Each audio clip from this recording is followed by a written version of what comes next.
इस कपड़े के पति हो सकते हैं, इस कपड़े के रिश्ते नातेदार हो सकते हैं, व्यवहार करो जैसा जिसका है। मेरा तो केवल प्रभु से संबंध है और मेरा पालन पोषण केवल प्रभु से ही होगा। मेरे सामने जो भोजन आएगा मैं मानूंगा मेरे प्रभु ने दिया है, बस। ना मेरा कोई पति, ना मेरा कोई पुत्र, ना मेरा कोई परिवार है। हाँ, शरीर का पति है तो शरीर से वैसा धर्म निर्वाह करो जैसे पति के साथ किया जाता है, और हृदय से परम पति को अपना मान करके उनको रिझाओ, बात बन जाएगी।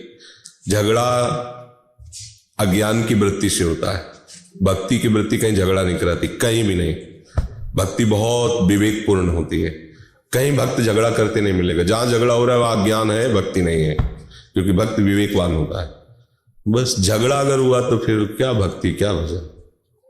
अपने पति में भी भगवान का दर्शन करो, भावना करो। शरीर का वो पति है इसलिए शरीर सेवा में रखो उसकी, उससे आप आकांक्षा मत करो। हमारा झगड़ा तब होता है जब हम उससे आकांक्षा करते। तुम पति हो, तुम्हारा एक कर्तव्य है मेरे लिए ऐसा करो। झगड़ा, मैं तुम्हारी पत्नी हूं, तुम जो मनावे सो करो, मैं अपने कर्तव्य का पालन करूंगी, उसका फल चाहूंगी, परम पति श्री कृष्ण प्रसन्न हो। यह है भक्ति, इसमें झगड़ा हो ही नहीं सकता। जब हम सामने से चाहते हैं सुख तब झगड़ा होता है। जब हम सामने वाले को सुख देना चाहते हैं, आप अपना जानो, हमारा जो कर्तव्य मैं पत्नी हूं मैं वैसा करूंगी, तो श्री कृष्ण आपकी रक्षा करेंगे, श्री कृष्ण आपके मित्र होंगे, श्री कृष्ण आपके सहयोगी होंगे। और आप कहीं भी हो, कितनी भी घोर राक्षसी प्रवृत्ति में हो, तो भी आपकी भक्ति बाधित नहीं होगी और आप भगवान को प्राप्त हो जाओगे। लंका जैसे निशाचरों के बीच में भी भीषण जी ने भक्ति करके दिखा दिया। जैसे 32 दांतों के बीच में जीव, ऐसे लंका में भक्ति। सब ऋषि मुनियों को खाने वाले निशाचर जहां रह रहे हैं वहां भक्ति, आश्चर्य की बात है। तो भक्त की भक्ति सुरक्षित रहे, वो केवल अपने आराध्य देव में ही अपनापन रखे, पर व्यवहार में त्रुटि न करे। व्यवहार में बहुत चतुरता चाहिए। एक बार रावण को सूचना दी कि तुम्हारे घर में ही विरोधी बैठा हुआ है, शत्रु पक्ष का आदमी। बोले क्या? बोले दीवालों में लिखा है राम राम राम। देख लो, तुम विभीषण महामंत्री है, तुम्हारा भाई है, दीवालों में भी लिख रखा है राम राम, तुम्हें नहीं दिखाई दिया? रावण स्वयं गया, देखा तो लिखा था राम। बुलाया, शत्रु पक्ष का नाम। महामंत्री थे, बड़े चतुर भक्त, चतुर राम भजे थे चतुर न। उनका भैया कैसे आपने कह दिया शत्रु पक्ष का नाम? बोले राम लिखा है। बोले हाँ, रा से रावण, मां से मंदोदरी। आपको हाँ ये बात पसंद चला गई, कुछ नहीं।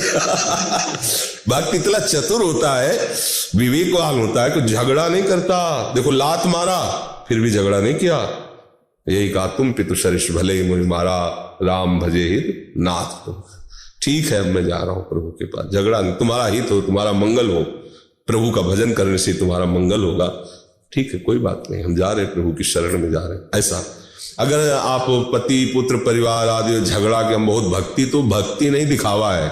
भक्ति कहीं झगड़ा नहीं करती, कहीं भी किसी भक्ति को। उसमें देखो रोज अपने घर में लात जूता थप्पड़ चला रहे हैं क्योंकि भक्ति उनकी बाधित हो रही। ऐसा भक्त को देखा गया पिट गया है, चमत्कार ठाकुर जी प्रकट किए, वो कभी ऐसा नहीं। वो तो बहुत होगा तो रो देगा, बस उसका यही बल है।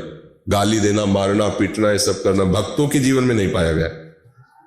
वो कभी भगवत आवेश हो, वो बात अलग है, नहीं वैसे नहीं पाया गया। कोई झगड़ रहे हैं ऐसा कहीं नहीं, पिट गए हैं, स्वयं पिट गए हैं, भगवान की जैसी मर्जी। भगवान फिर वहां चमत्कार प्रकट किए हैं, पर स्वयं कभी उन्होंने ऐसे आप लोगों को भी चाहिए। पति रोके वृंदावन नहीं जाना, कभी मत आओ। एक बार सुन लिया सत्संग, एक बार राधा नाम सुन लिया, रटो, सदा सदा के लिए वृंदावन आ जाओगे। झगड़ा करने से कुछ नहीं होता है। पति की सेवा में रहो, वो जैसे विचार वाला है वो जाने, आपके विचार आपको भगवत प्राप्ति कराएंगे। सबका अलग अलग अपना कर्म है। को न काहू के सुख दुख कर दाता, निज कृत कर्म भोग सुन भ्राता।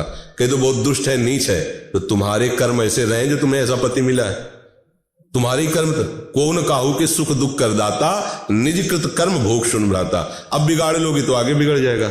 अब संभाल लो पीछे की गलती और उसी में राधा वल्लभ लाल की भावना करो। जैसे मंदिर में भावना करते हैं, ऐसे पति में भावना करो, तुम्हें तुम्हारी भावना का फल मिलेगा, वो अपनी भावना में विचरण करेगा। इसलिए मुझे लगता है भक्त को सुलझा हुआ होना चाहिए। झगड़ा झंझट ये सब ऐसे नहीं। प्रणाम बोला, कंठी नहीं बांधना, तिलक नहीं लगा, मत लगाओ। एकांत में सूखी रज ले लिया, ऐसे कर लिया, तिलक भी गुरु आज्ञा पालन हो गया, लगा भी नहीं बांधा कंठी। कंठे में हम राधा राधा राधा राधा बसा लिया, श्री जी मिल जाएंगे। झगड़ा करने से क्या होता है? जैसे परिवार में झगड़ा ना हो और भजन हो, माताओं बहनों को ऐसा भजन करना चाहिए। कोई ऐसा भजन नहीं करना, दिखावा नहीं करना जिससे परिवार में झगड़ा झंझट हो और वो भगवान के प्रति और नास्तिक हो जाए। यार जब हम ऑफिस से आते हो ग्रंथैली बैठी रहती है, वो आरती करती रहती है, न चाय न पानी, मतलब क्या यार भगवान, मतलब अगला तो परेशान हो जाएगा। नहीं, एकांत में कर लो, उसके सामने उसके लिए व्यवस्था करो, वो प्रभु स्वरूप है, वो आया होगा। चतुरता चाहिए, ये जो नहीं हमारी तो ये समय है बस भोग लगाने का सीरीज।